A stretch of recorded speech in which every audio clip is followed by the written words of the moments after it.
titulada La ciencia y la vida diaria, la ontología de las explicaciones científicas. Vamos a hablar de cómo el científico explica la ciencia desde el punto de vista del propio científico, hablando de ontología es el ser, lo que es el científico.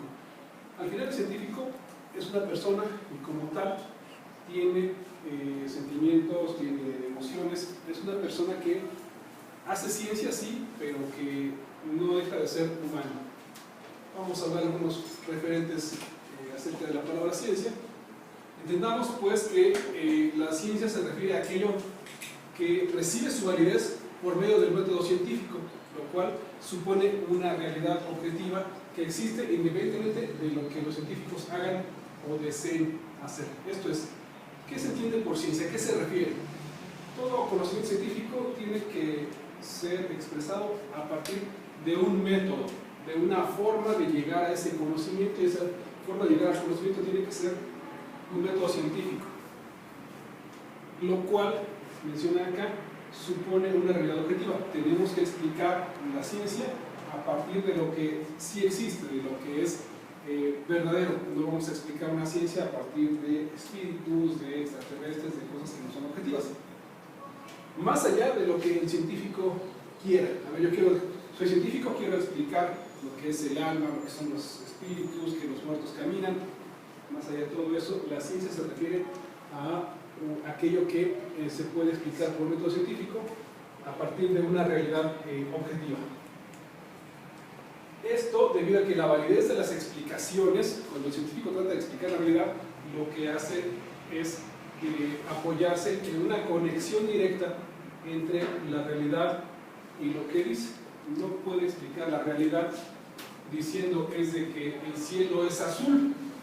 Evidentemente el cielo no es azul, por más que todos lo veamos así, el cielo no podemos afirmar que sea azul si no es a partir de que tengamos un conocimiento científico de la realidad, de que el cielo es o no azul. Nadie puede aseverar que sea azul porque es una combinación de colores que la mezcla de luz con el sol. Entonces no se puede afirmar de esta manera. Tampoco podríamos afirmar desde un punto de vista científico que los espíritus existen, que el alma existe, sino que tiene que haber una conexión, una relación directa entre la explicación científica y la realidad objetiva para que sea válido el conocimiento científico. La ciencia surge a partir de investigaciones que realiza el científico, pero el conocimiento científico se sustenta en un criterio de validación que haya sido aceptado como válido previamente. Para que podamos aseverar, afirmar que el científico hace ciencia, tiene que sustentarse en un conocimiento que previamente haya sido validado. Y aquí hablamos de criterios de validación. Hasta dónde es válido afirmar, por ejemplo, que el átomo está constituido por protones, neutrones, electrones. ¿Cómo se llega a esta convicción? Si nadie ha visto un átomo, menos aún las subpartículas atómicas, eso a nivel micro. A nivel macro hablaríamos pues de que tampoco nadie ha viajado al espacio para llegar a decirnos que la distancia que existe entre una galaxia y otra. Nadie ha ido llevando su metro, es decir, hay una distancia de tantos años luz para poder decir esto es lo que miden.